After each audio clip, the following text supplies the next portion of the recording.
Good evening, church.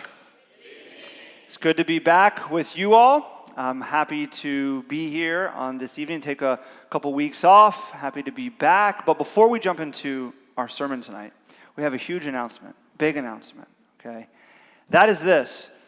There is a new marriage in the house. Who knows that? I want to invite up Leah and Josh to come up here on the stage. They just got married this weekend. Come on up.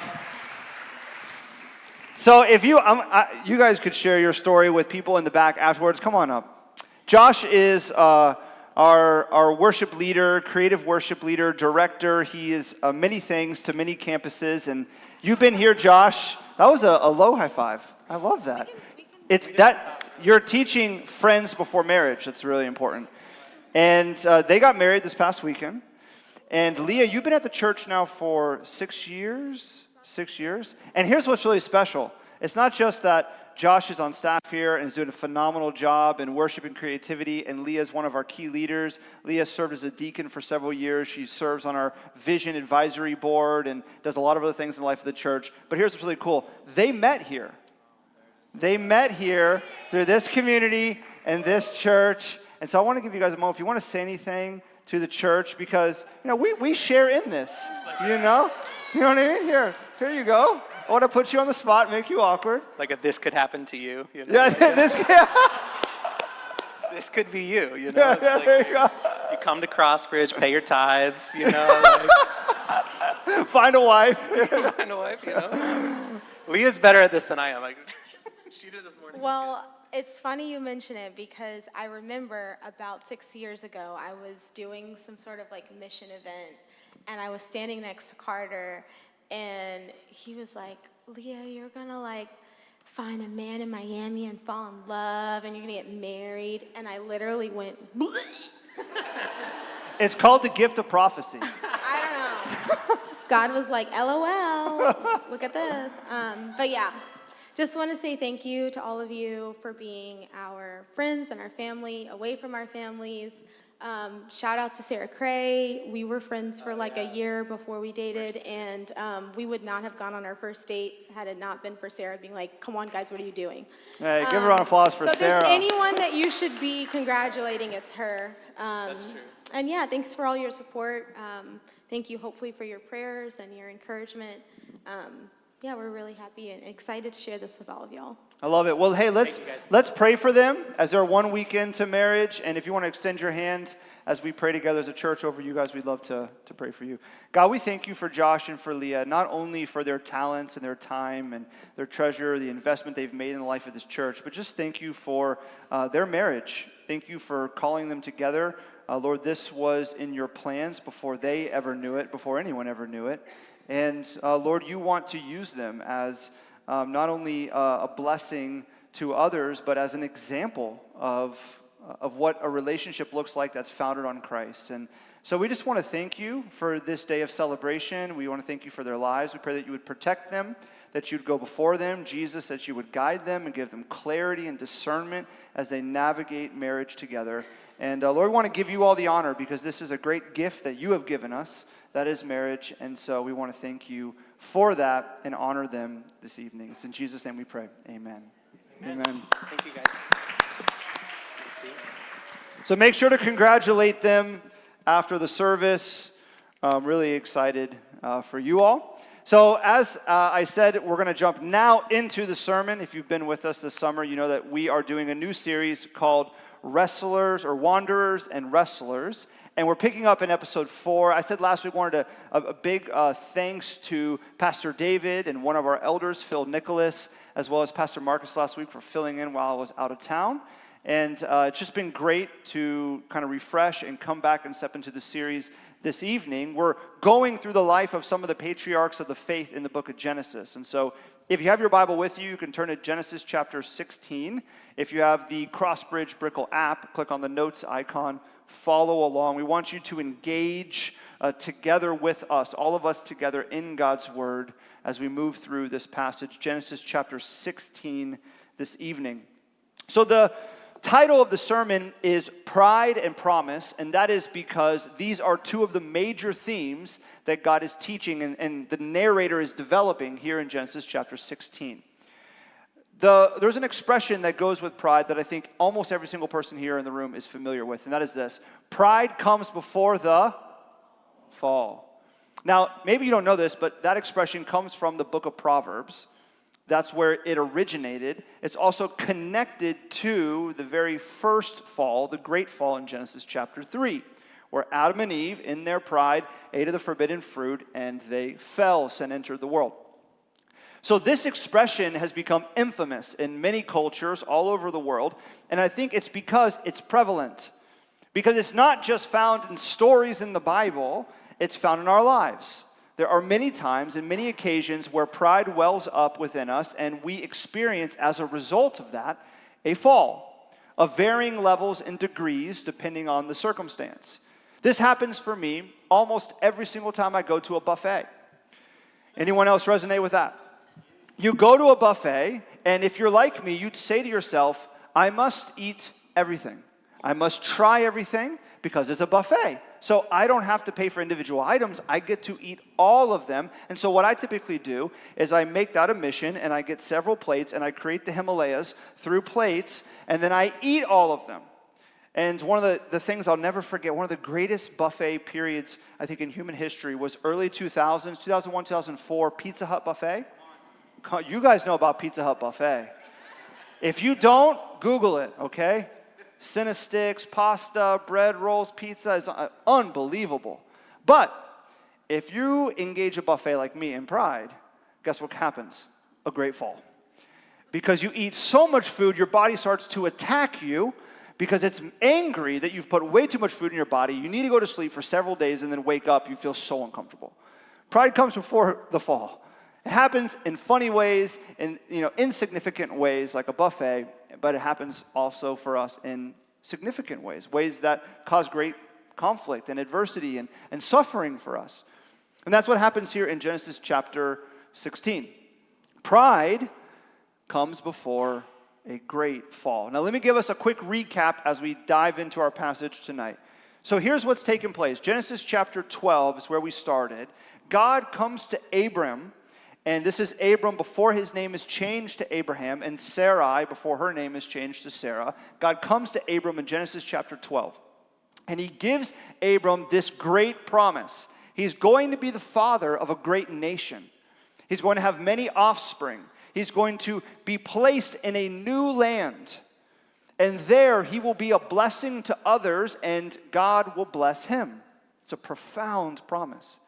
As we saw last week in Genesis chapter 15, God then instituted a covenant with Abraham to deepen that promise, to let Abram know that God was going to uphold his commitment to Abram and Sarai, and these promises were sure because God was going to carry them. He was taking the responsibility. This was meant to give great peace and hope and resilience to Abram and Sarai when times got difficult. Why? Because the promises that God has given to them are contingent upon God upholding them, and he always is faithful. So now we are in Genesis chapter 16. This is what's happened so far, and we find in Genesis chapter 16, which takes place 10 years after Genesis 12. So when God first gives the promise to Abram and to Sarai, 10 years later, we find this instance. Pride already comes into play. Here's what our passage this evening says, starting in verse 1. Now Sarai, Abram's wife, had borne him no children. She had a female Egyptian servant whose name was Hagar, and Sarai said to Abram, Behold now, the Lord has prevented me from bearing children. Go into my servant, it may be that I shall obtain children by her. And Abram listened to the voice of Sarai. So, after Abram lived 10 years in the land of Canaan, Sarai, Abram's wife, took Hagar the Egyptian, her servant, and gave her to Abram, her husband, as a wife. And he went into Hagar, and she conceived. And when she saw that she had conceived, she looked with contempt on her mistress. And Sarai said to Abram, May the wrong done to me be on you. I gave my servant to your embrace, and when she saw that she had conceived, she looked on me with contempt. May the Lord judge between you and me." And Abram said to Sarai, "Behold, your servant is in your power. Do to her as you please." Then Sarai dealt harshly with her, and she fled from her. This is the word of the Lord. So here, as I said, this takes place 10 years later after Genesis chapter 12. God's given these great promises to Abram and to Sarai. And at this point, Sarai is about 75 years old. And she makes this statement in verse 2, which is significant. She says that the Lord has prevented me from bearing children. Most scholars believe that what she's referring to is that she's post-menopause. So she's naturally not able to conceive. And she feels as if God has allowed her to get this far where she's not able to have children, and so it's time for her to take matters into her own hands. God has prevented me from having children, and so I'm going to do something about it. So they have this great promise. They're going to have these offspring. They're going to be parents of a great nation. But God is preventing her, for some reason she doesn't understand, from having children, and so she has an idea. Here's what we're going to do, Abram. We're going to take Hagar, my Egyptian maidservant that joined our family in Egypt, and I'm going to give her to you so you can conceive a child with her. She will be a surrogate mother, and then that is how we will get this child a promise. I can't have kids. God has not allowed it. He's prevented me. So we will use Hagar as a surrogate mother. Now, this is actually a common practice in many cultures during this time period, but it is not what God told Abram and Sarai. He promised them that they would have a child, that they would be parents of offspring. But after 10 years, Sarai's done with waiting. I'm done with waiting. So she takes matters in her own hands. She creates her own scheme. She's going to figure out how to make this promise go forward one way or another. And so she gives Hagar to Abram. And what is Abram's response? He goes along with it. He's passive. He doesn't fight. He doesn't say anything. It's very interesting here.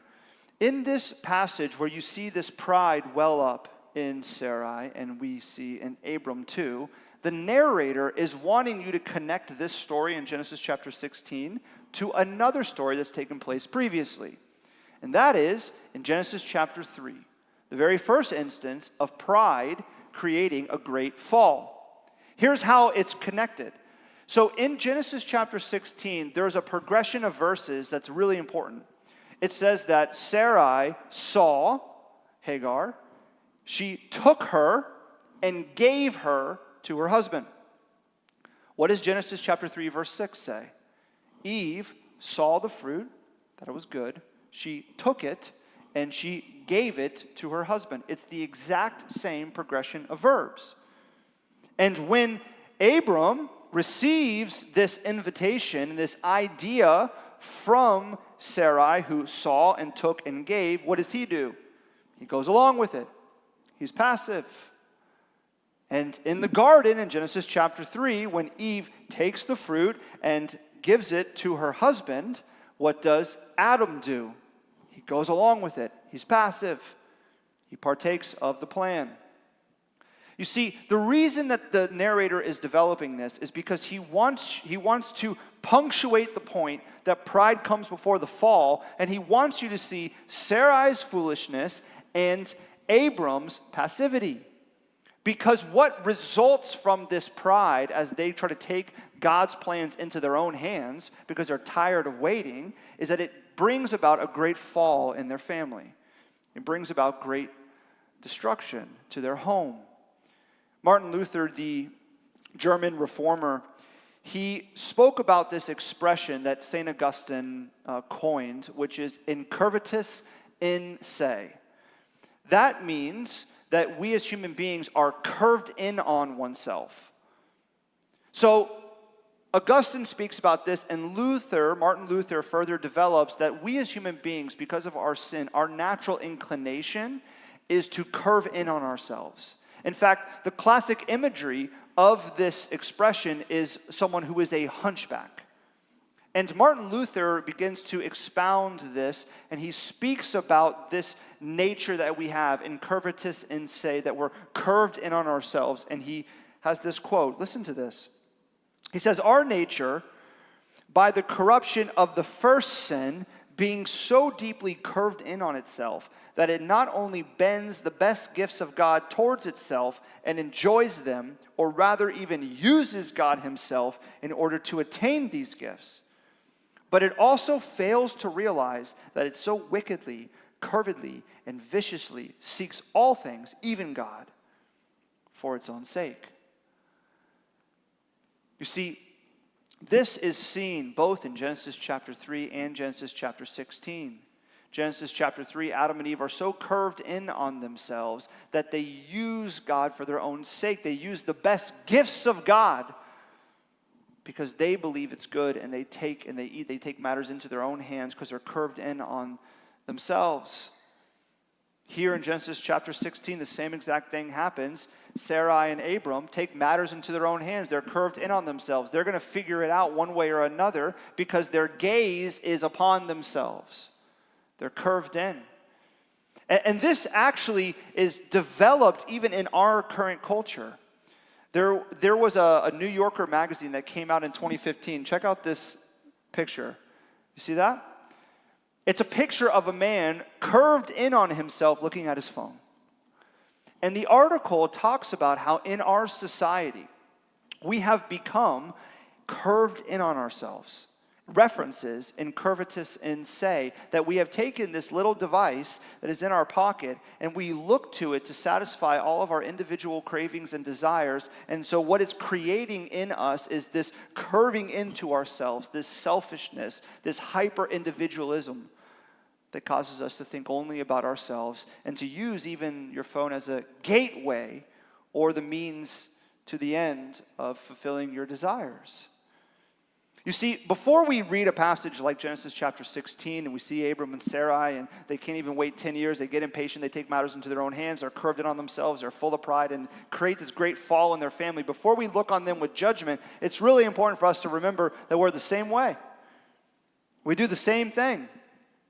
We think about ourselves, we take matters into our own hands, we will use the best gifts of God for our own benefit, we think we know what is good, and we'll use everything to reach that end. Even God we will use to develop what we think is good, to create the generation of promises in our lives.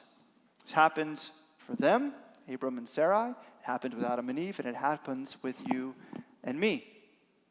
And one of the questions that we have to deal with is, why is this our nature? Right? It's really simple to say that it's because of sin. Because of sin, we're broken, so we're curved in on ourselves. We're thinking about ourselves. We take matters into our own hands. That's true, but let's develop it a little bit further. Why does this happen time and time again? Because here's the truth. When you're curved in on yourself, what it generates is pride. So you want to know why pride begins to creep up in your life? It's because your gaze is on yourself. You're looking at yourself. You're focusing on yourself and all of your cravings and desires. And that focus creates pride, which generates a fall. So why is this our inclination? Why does pride creep up? It's because of our gaze. It's because of where we're looking, what we're focusing on, what has our attention, what we give most thought to and attention to. Oftentimes it's ourself. You see, it's not by accident that all throughout Scripture, God commands our gaze. He is constantly commanding where you fix your eyes, what has your attention, what you focus on, what you look to for help and strength. I want to read just a few passages. We could be reading these all night, but let me just read a few. Isaiah 40, verse 26. Lift up your eyes and look to the heavens, who created all these. Psalm 121. I lift up my eyes to the hills, for where does my help come from? My help comes from the Lord, who made the heavens and earth. Luke 21. Stand up and lift your heads, because your redemption is drawing near. Psalm 105, look to the Lord and his strength, seek his face always. Hebrews 12:2, fix your eyes on Jesus, the author and perfecter of your faith. all throughout the Bible, God is commanding your eyes, your gaze, what has your attention, what you look to. It's as if the Bible is saying to you and to me, look up. It straightens your soul. We're curved in on ourselves, we're focusing on ourselves, and God is commanding you to take your gaze away from yourself and to look up to Him. That is where your help comes from. Look to Jesus, the author and perfecter of your faith, your redemption. Fix your eyes up on Him. Oftentimes, though, our gaze is inward, as we see here in the passage with Abram and Sarai, on themselves. And it creates this great dysfunction, this great fall in their household. But it's not only true for them. Remember, there's three main characters here, Abram and Sarai, connected here to Adam and Eve, and that great fall, the pride that's generated, but also Hagar. So Hagar is brought into this plan to be the surrogate mother. In verse 4, it says that she conceives a child with Abram. And then something happens to her. Something changes within her. As she looks in on herself and she recognizes that she has now conceived a child with Abram, she looks at Sarai and looks at her, it says in the Hebrew, with contempt. But the actual word is that she curses her.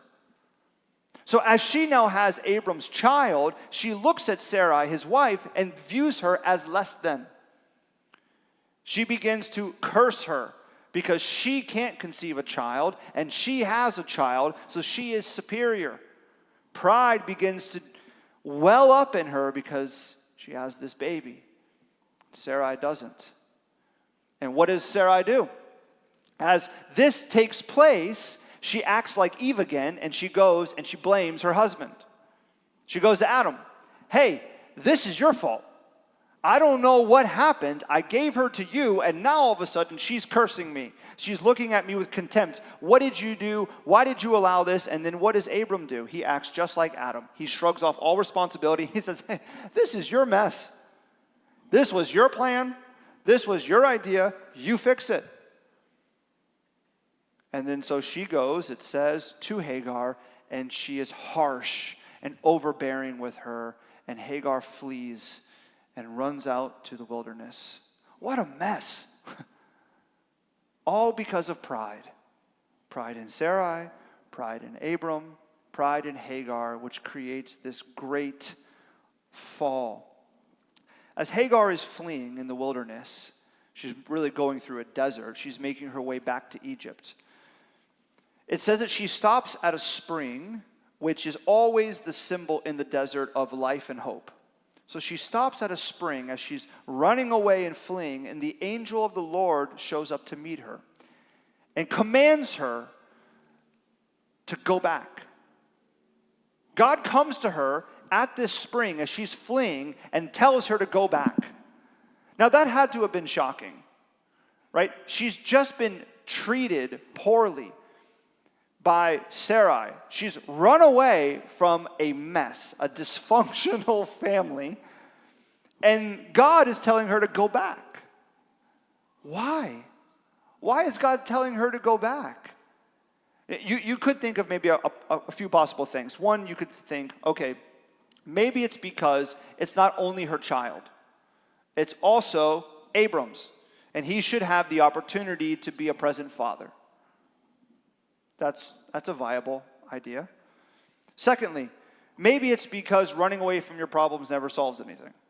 And you need to face conflict. You need to step back into adversity and try to reconcile, because running away is going to solve nothing. I think that's fair, too. But the text actually pulls out a third thing, which is quite shocking in the text. And that is this, that though pride comes before the fall, that's very clearly taught here in this passage. The second lesson is that promise follows the fall. You see, God is calling Hagar back because he has a great promise for her, and she needs to return. But God has not only a great promise for Hagar, but also for Abram and Sarai. See, as we're focusing here on pride coming before the fall, and we are people that are curved in on ourselves, and what that generates is pride, and that pride creates a fall in our life, in relationships, in family, in career, in all these different places. The second lesson is that after a fall, God comes with a promise.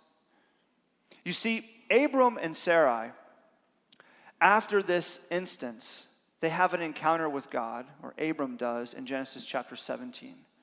Here's what does not happen, okay? God does not come to Abram after this mess that has taken place in his family and say, hey, listen, I came to you 10 years ago with like the greatest promise ever. Father of a great nation, new land, an inheritance, you're going to be a blessing to others, I'm going to bless you. And you couldn't wait 10 years and you messed it up like this? I mean, your family's dysfunctional, your behavior is destructive, you're passive, you're acting just like Adam, and your wife is acting just like Eve. You know what? I'm going to find a new family. Like, I'm done. You guys sort that out. I'll go find somebody else to be the patriarch of the faith. Doesn't do that. In Genesis chapter 17, God comes to Abram and he further establishes his covenant with him. Isn't that profound? You have to feel how Sarai and Abram had to have felt. They had to have waken up to the fact that they have caused a mess because of their pride. And yet, after that failure, God comes to them with a promise again. He further establishes his promise. He wants them to know that his promises to them are not dependent upon their behavior. That no amount of destructive behavior, no amount of dysfunction is going to cause God to abandon his promises to them. He's going to uphold them. He's going to stay committed. He's going to be faithful to every promise he's given them. This is such good news, friends, because what it reveals to you is who God is. God is a God of promises, and he's a God of grace, not performance.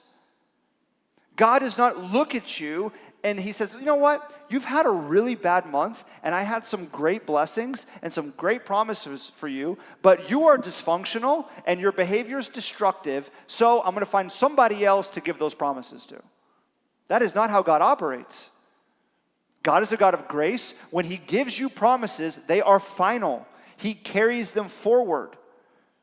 He will not depart from them.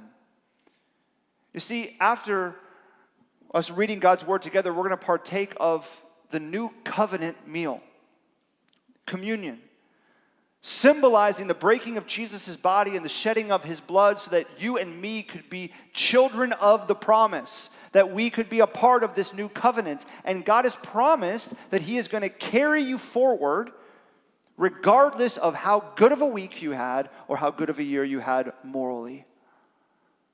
His promises are sure. They are final. He will carry them. The book of Proverbs has this really profound quote. In Proverbs 24, it says that the righteous falls 7 times and rises again. The language is kind of speaking of this cycle where the righteous person will fall, they will fail, but they get back up. Now, is that because they're just spiritually strong and they're mature and they're holy and so they just recognize their mistake and they got up and they fixed it, they corrected it, and now they're going to do better? That's not at all why. See, when you look at the whole counsel of Scripture, it's because the righteous person understands something about God. They understand that if they confess their sins, God is faithful and just to forgive. They understand that because they are part of the covenant that God has promised to uphold, that they should not fear, they should not be dismayed, as Isaiah says, that God will strengthen them, he will uphold them, and he will raise up the righteous with his right hand. Notice in all of this language, all of the action, the responsibility is on God.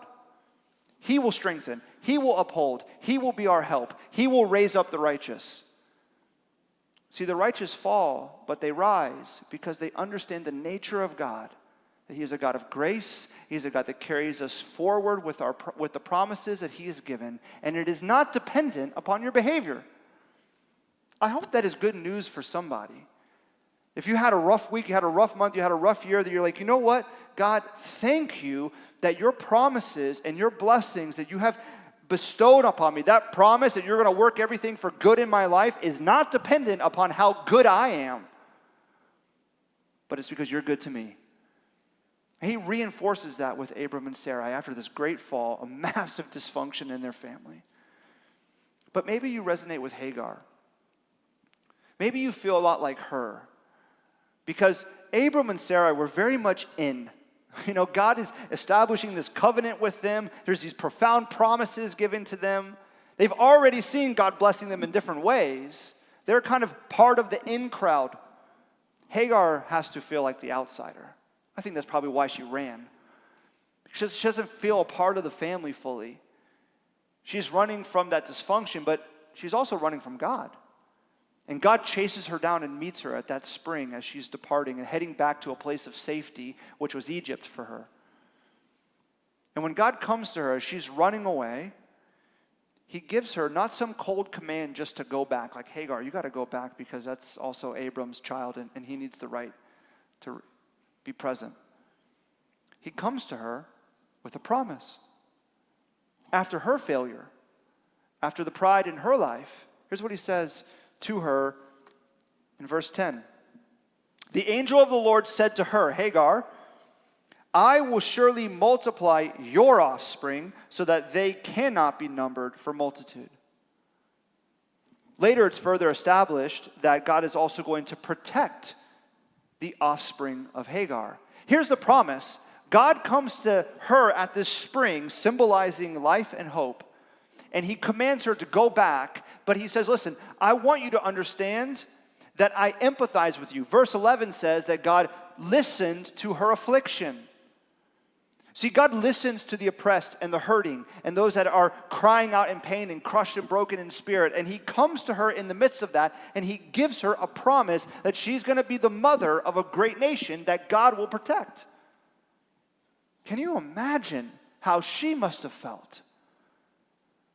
In fact, she responds to this promise with worship. She marvels that God saw her and God heard her cries.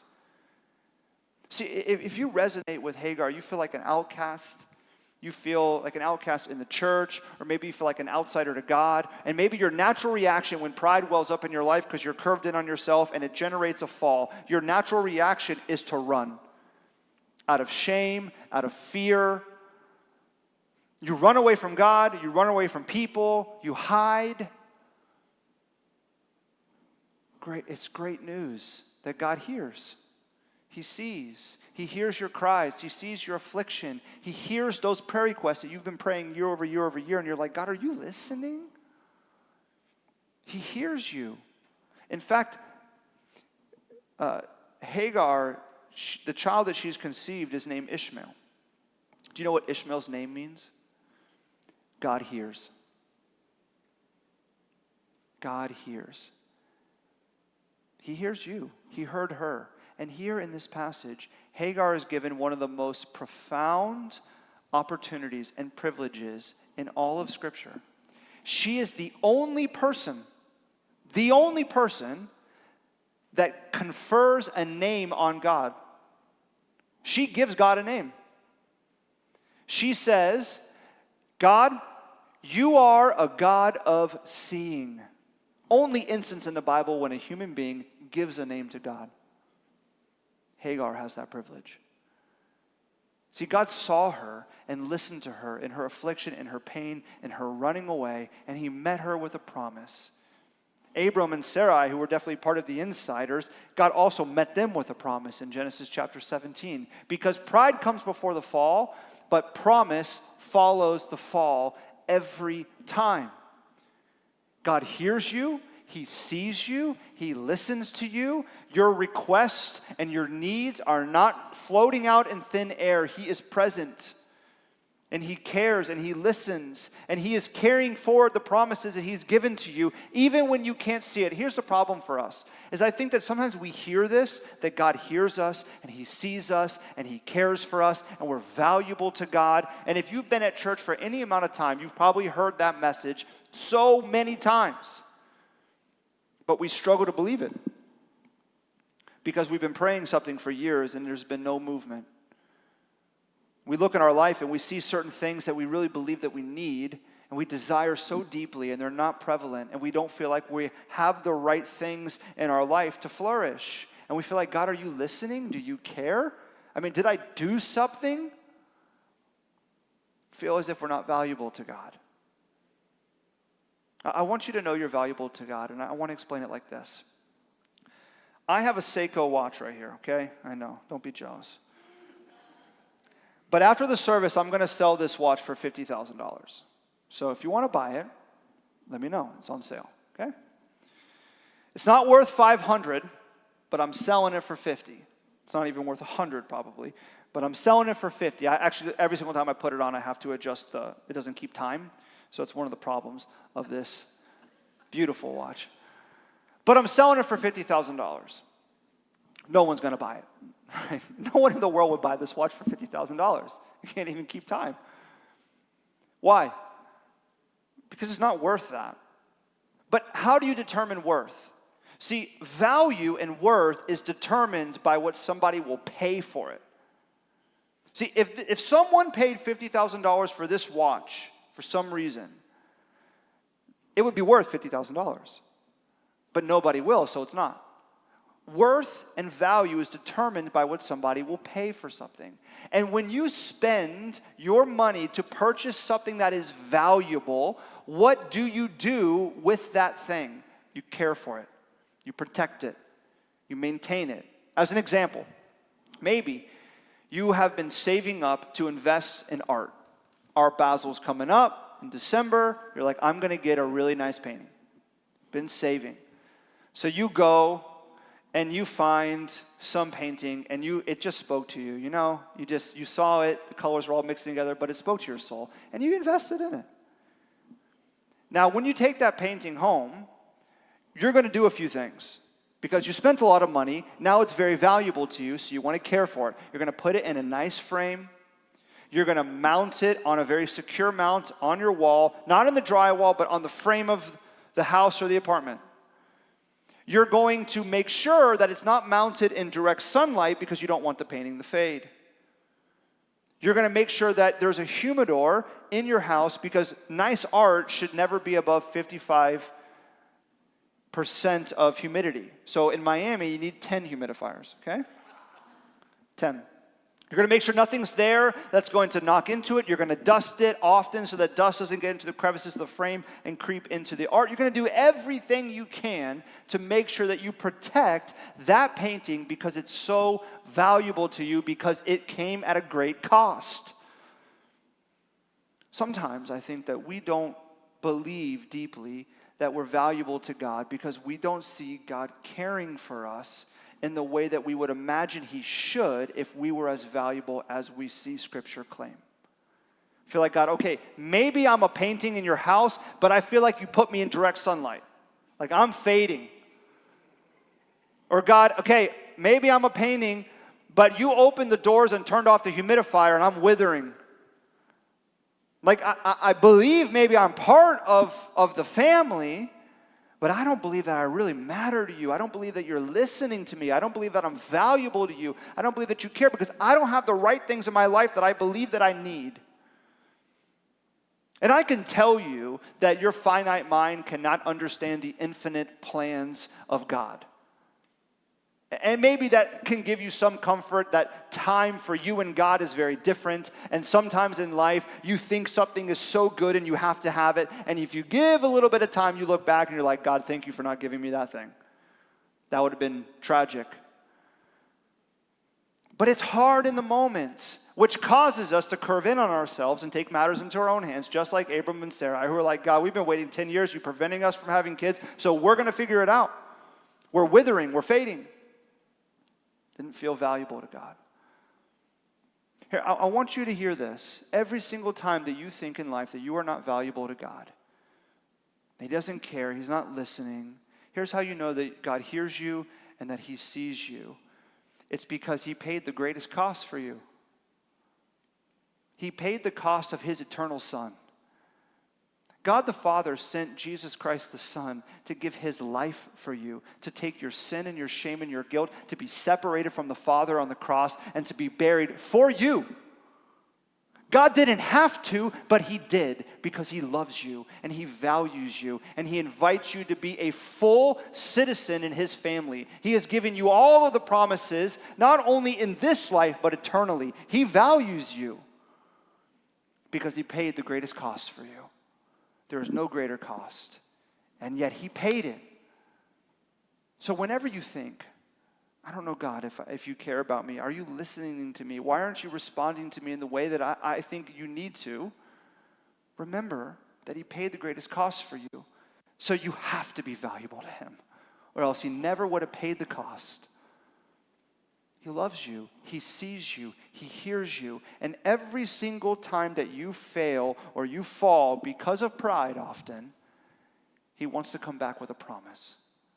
He wants to reestablish that promise with you because he's a God of grace and not performance.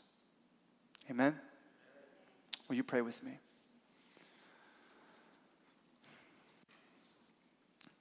God, we come before you tonight, and we just want to thank you for who you are. We want to confess who we are. We are people that are curved in on ourselves time and time again. We see pride creep up many times, and it creates and results in a fall, a failure. God, I pray that you would straighten our soul, that you would fix our gaze upon you, that we would look to you, Jesus, that we would fix our eyes upon you, God, that we would see the great cost that you paid for our sake, for our life and our redemption, our eternity. How could you not value us? Help us to rest in times of difficulty that you are in control, that you are infinite and we are finite. Help us to gain perspective and a sound mind and clear thinking on who you are and who we are. That we are the benefactor of the promises that you have freely given to us by your grace, not because we have earned them, but because you have desired to give them out of the abundance of love that you have for us. Would that give us hope? Would that generate peace in our lives? Would that give us perspective? And I pray, God, for any of us that feel like Hagar, we feel like an outsider. Maybe our natural reaction is to run from you, is to run from others. Would you speak to anyone's soul tonight that feels like that you see them, God? Holy Spirit, would you well up in their heart right now this belief and this understanding that you're near and that you listen, that you are a God of seeing. I pray this all in Jesus' name.